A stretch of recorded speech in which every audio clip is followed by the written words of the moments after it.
बधाई देना चाहूँगा।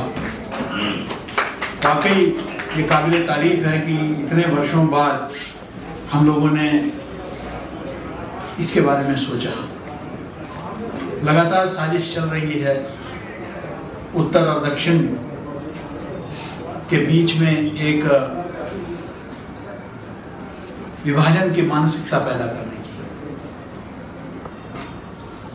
और इस वक्त जो वहाँ सत्ताधारी दल है उसकी भी बहुत महत्वपूर्ण भूमिका है इस तरह का एक आख्यान खड़ा करने के लिए कि हम अलग हैं, हम सब लोग, हमारा मूल अलग है, हमारा रंग रूप अलग है, हमारा वेशभूषा अलग है, खान पान अलग है, नस्ल अलग है।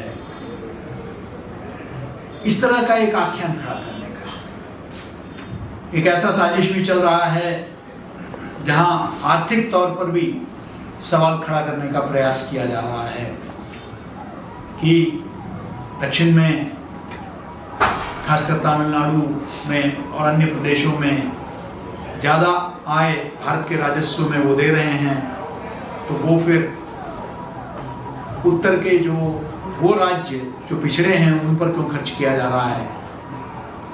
इस तरह के, जबकि हम सब एक देश एक राष्ट्र के नागरिक हैं, हम सब एक डीएनए के लोग हैं, ये बार बार ये स्थापित हो चुका है। चाहे अंग्रेज़ों ने कितना भी कोशिश किया आर्य द्रविड़ का सवाल खड़ा करने का और ये बताने का कि विदेश से आर्य आए थे और वो यहाँ अपने आप को उन्होंने स्थापित किया था, द्रविड़ों को पर अत्याचार करके, उनके सिंधु घाटी सभ्यता को ख़त्म करके, लेकिन ये सब गलत है। आर्य जो है वो इसी धरती के हैं और ये बार बार डीएनए सीक्वेंसिंग से भी ये स्थापित हो चुका है कि पूरे भारत का डीएनए एक है, सब एक ही जाति के हैं, एक ही डीएनए के हैं। और ऐसे में इस तरह के जो विभाजनकारी मानसिकता को पैदा करने का एक बहुत जबरदस्त प्रति उत्तर आप लोगों ने दिया है, आयोजकों ने, मैं बधाई देना चाहता हूं। मैं विनम्र अपना श्रद्धांजलि भी देना चाहता हूं। आज हम लोग जो ब्लैक डे का एक वर्षगांठ मना रहे हैं, लगभग 4 दशक पूर्व जो अत्याचार 1983 में हुआ था, आज ही के दिन। और एक विडंबना देखिए कि जिनके साथ ये झगड़ा हुआ वो भी उसी भारतीय पंथ से निकले हुए लोग हैं। ऐसा नहीं है कि वो कोई पश्चिमी सभ्यता के लोग थे या कोई अरब से आए हुए लोग थे, वो भारतीय मूल सभ्यता से निकले हुए लोग हैं, बौद्ध हैं। और भारत ने कभी बौद्ध को, जैन को, सनातनी को कभी अलग कभी देखा नहीं, एक ही मानते रहे। हम लोगों ने उनके लिए अलग कानून भी नहीं है, एक ही कानून से वो गवर्न होते हैं। बाकी सबका पर्सनल लॉ हो सकता है, लेकिन बौद्ध के लिए, जैन के लिए और सनातन के लिए एक ही पर्सनल लॉ है, एक ही मैरिज एक्ट में है, एक ही तरह के जो जमीन जायदाद के जो मसले होते हैं वो एक ही जैसे हल होते हैं उनके। लेकिन उनके बीच में भी प्रयास हो रहा है कि किस तरीके से ये बताने का प्रयास किया जा रहा है कि नहीं, वो भी, उनमें भी अलग है। अलगाववाद के बीज बोने का एक प्रयास किया जा रहा है। और देखिए, उसी 1983 के 1 साल के बाद इसी शहर में 1983 में भी माना जाता है कि लगभग 4 से 5 हजार लोगों का कत्ल हुआ। और 1984 में हमने देखा कि दिल्ली में और उत्तर भारत के कई शहरों में तत्कालीन प्रधानमंत्री की हत्या के बाद क्या हुआ था, वो भी 2 भाइयों को बांटने का एक साजिश है। इन साजिशों से हमको सतर्क होने की आवश्यकता है। हम अपने आपसी मतभेद उसको हम भुला नहीं पा रहे हैं, जिसका लाभ विदेशी ताकतें और बाकी लोग उठा रहे हैं। श्रीलंका के मूल में जो लोग गए हैं वो उड़ीसा और बंगाल से गए लोग हैं। सिन्हाली जिनको कहते हैं वो कोई विदेश से आए हुए लोग नहीं है, वो बंगाल और उड़ीसा से गए हुए लोग हैं। वहाँ के जो तमिल हैं, दो प्रकार के तमिल हैं। एक जो हजारों सालों से वहाँ बसे हुए हैं, और एक जो भारत से जो प्लांटेशंस के लिए जिन लोगों को अंग्रेजों ने वहाँ मजदूरी के लिए ले गए, और उनके जो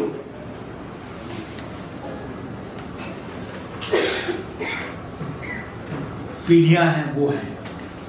इसलिए तमिल को समझना होगा श्रीलंका के तमिल समस्या,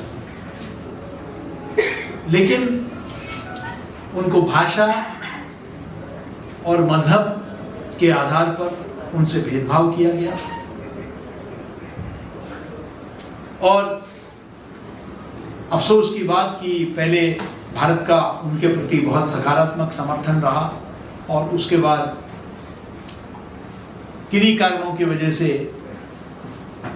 भारत में भी कुछ ऐसी नीतियां अपनाई गई जिसमें तत्कालीन उस वक़्त के सरकारों ने श्रीलंकाई जो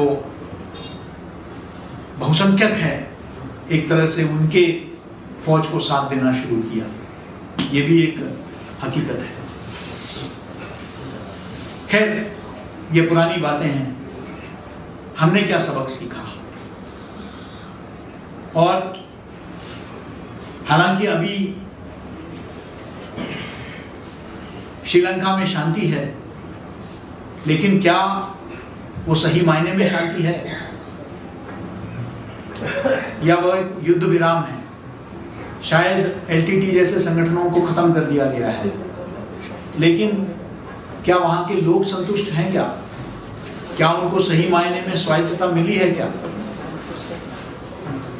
क्या उनके साथ जो अन्याय हुआ उसमें जो भी जिम्मेदार हैं, दोषी है, उनको सजा मिली है या नहीं? ये भी बड़े सवाल है ब्लैक डे के, कि अभी भी वो जो अपराधी हैं वो खुलेआम घूम रहे हैं। क्या उनको रोकने का कोई, उनको सजा देने का कोई प्रयास किया गया या नहीं?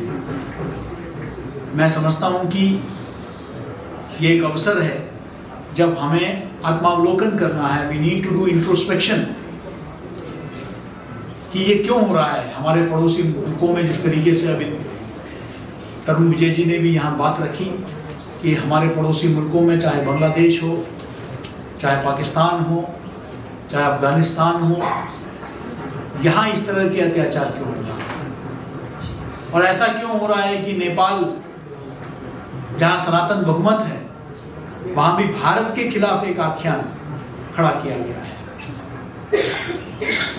इस माहौल को एक साजिश के रूप में हमको समझना पड़ेगा, और ये जनता के स्तर पर हमको ये प्रयास करना पड़ेगा। ये सरकारें अकेला नहीं कर सकती है, सरकार की अपनी सीमाएं हैं। हमें ये करके दिखाना पड़ेगा कि हम इस साजिश को सफल होने नहीं देंगे। इस नापाक जो मंसूबे हैं, जो हमें बांटने के जो मंसूबे हैं, भाषा के आधार पर, मुल्क के आधार पर, यानी वो तो बांग्लादेशी हिंदू हैं, तो हमारा क्या लेना देना उनसे? वो तो उनका अंदरूनी विषय है। नहीं, दुनिया में कहीं भी किसी भी भारतीय मूल या सनातनी पर कहीं भी हमला होता है तो वो हमला हम पर हो रहा है। ये जिस दिन हमको एहसास होगा, जिस दिन किसी और पर, बांग्लादेश में, पाकिस्तान में किसी सनातनी पर अत्याचार होगा और हम रात को सो नहीं पाएंगे, तब समझ लेना कि हम जाग गए हैं। तब तक हम सो रहे हैं। इसलिए तमिलनाडु में भी जो आज ये कोशिश किया जा रहा है, इसको हमें विफल करना होगा। बहुत सारे प्रयास हो रहे हैं, प्रधानमंत्री जी ने अपने ही लोकसभा क्षेत्र में काशी तमिल संगम का आयोजन किया था। आप लोगों को याद होगा, अभी एक हर वर्ष आयोजित होता है 2022 से लेकर जब से वो सरकार में वहाँ सत्ता में आए तब से लेकर लगातार प्रयास चल रहा है। और ये काशी तमिल संगम के माध्यम से तमिल और तमिलनाडु के क्या सनातन के जो श्रद्धा का सबसे बड़ा केंद्र काशी है उसके साथ क्या गहरे संबंध रहे हैं, इस पर कई दिनों तक शिक्षा मंत्रालय के मातहत ये चर्चा होती है। हम लोगों ने भी प्रयास किया है। केरल में एक हर वर्ष एक कॉन्फ्रेंस होता है, पिछले 2 वर्षों से मैं भी तिरुवनंतपुरम जा रहा हूँ उसको संबोधित करने के लिए, और वो है ब्रिजिंग साउथ। ब्रिजिंग साउथ के तहत हम लोग ये एक प्रयास कर रहे हैं कि हम नॉर्थ साउथ को आर्थिक, भौगोलिक, भाषाई आधार पर जो बांटने का प्रयास किया जा रहा है उसको पाटने का हम लोग प्रयास कर रहे हैं। जनता में धीरे धीरे एक जागरूकता दिखाई दे रही है, लेकिन हम देख रहे हैं कि फिर से भाषा के आधार पर जिस तरीके से महाराष्ट्र में पिछले कुछ दिनों से हम देख रहे हैं, यह अत्यंत दुखद है। जो मारने वाला है वो भी सनातनी है, जो पिटने वाला है वो भी सनातनी है। और विषय एक है कि तुम हमारी भाषा क्यों नहीं बोलते हो, हम तुम्हारी भाषा क्यों बोलें। हमारी भाषा एक ही है, वो है धर्म की भाषा, हमारी आस्था की भाषा। और वो हर जगह जिस तरीके से हम अनूप जलोटा को सुनते हैं, हम उसी श्रद्धा के साथ अनुराधा पौडवाल, एसपी बालसुब्रमण्यम और अन्य कलाकारों को सुनते हैं। जितने भी भक्ति संगीत है हम लोग जो है उसी प्रेम भावना के साथ सुनते हैं। आज भी विष्णु सहस्त्रनाम लगाते हैं तो सुबह हम जो है अपने घरों में हम दक्षिण के जो बहुत बड़ी विख्यात गायिका है उनको हम सुब्बलक्ष्मी जी का हम लोग अपने घरों में विष्णु सहस्त्रनाम सुनते हैं, उनके द्वारा गाया गया। मैं समझता हूं कि हमको उन समानताओं को उजागर करने की आवश्यकता है। आज भारतीय मूल को लेकर प्रधानमंत्री जी भी पूरे विश्व में भ्रमण कर रहे हैं। अभी भी वो लंदन गए हैं, वहाँ भी भारतीय मूल के लोगों से संपर्क कर रहे हैं। उनका उद्देश्य क्या है, ताकि ये भारतीय मूल के जो लोग हैं उनको भारत के प्रति, इससे पहले वो अभी 5 देशों में गए थे, जिसमें घाना में गए थे, ट्रिनिडेड एंड टोबैगो में गए थे। यहाँ सब जाने का उद्देश्य ये था कि इस भारतीय मूल के जो देश हैं, जहाँ भारतीय मूल के प्रधानमंत्री हैं, भारतीय मूल के जो है राष्ट्रपति हैं, वे भारत के साथ जुड़े और ये जो हमारा एक भारतीय सनातन परंपरा है इसको और मजबूती प्रदान करें। ये उनका उद्देश्य है। वे जहाँ भी जाते हैं, जिस मुल्क में भी जाते हैं, राष्ट्राध्यक्षों को वो और कुछ नहीं प्रस्तुत करते हैं, उपहार स्वरूप वो भगवत गीता प्रस्तुत करते हैं। ये उस मूल पहचान, भारत की जो मूल पहचान है, इसको स्थापित करने के लिए करते हैं। इसलिए बहुत आवश्यक है कि जब इस तरह की जो घटनाएं होती है, मैं जानता हूँ कि और भी बहुत वक्ता है और मेरा भी इस वक्त प्रधानमंत्री के ही कार्यक्रम को लेकर मेरा दूरदर्शन में एक सीधा प्रसारण है जिसके लिए मुझे निकलना है। लेकिन अरुण जी को मैंने कहा था कि इतना महत्वपूर्ण आयोजन आप कर रहे हैं, अगर मैं साथ नहीं हूँ तो मैं गुनाहगार हूँ। मैं समझता हूँ कि हम सब अगर ऐसे यज्ञ में आहुति नहीं देंगे तो हम सब गुनाहगार हैं, और फिर बैठ के शिकायत करने से कोई मतलब नहीं है।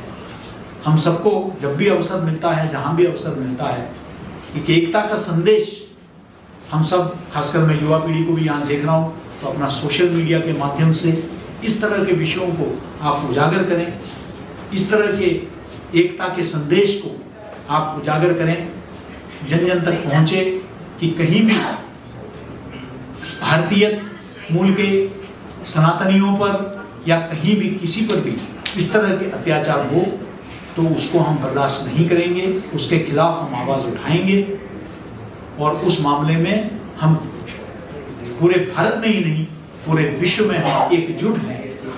यह संदेश हमें पहुंचाने की आवश्यकता है। आपने मुझे आमंत्रित किया, यह अवसर दिया और मैं पुनः अरुण जी को और उनकी टीम को पूरा बधाई देना चाहूँगा। बहुत बहुत धन्यवाद। जय हिंद, जय भारत।